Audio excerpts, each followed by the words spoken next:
আপুনি ক'ৰ পৰা আহিছে? টিপলিং টিপলিং। আপুনি আমাৰ গাঁৱত আগতে আহিছে? মই প্ৰত্যেক বছৰ আহিছে মই প্ৰত্যেক বছৰ আহিছে ন? 20-25 বছৰ হৈছে আমাৰ কছাৰী পথাৰ আহে আগতে। আৰু নানাৰ পৰা আজি 4খন কি পাতি বুলি কয় নানাইটো? কি পাতি বুলি কয়?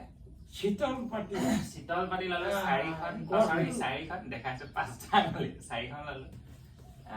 কাৰেণ্টটো গ'লে ৰাতি ইয়াত আড্ডা পিটি থাকোঁ 2টামান বজালৈকে ইয়াত বহি থাকোঁ বহুত গৰম উঠে। এতিয়া আৰু টেনশ্যন নাই আৰু নানাই বনোৱা শীতল পাতি ন নানা। এইটো কিমান বছৰমান যাব? এইটো ৰ'দ নিদিবা ৰ'দত দিব নালাগে। ৰ'দ দিলে দিন নাযাব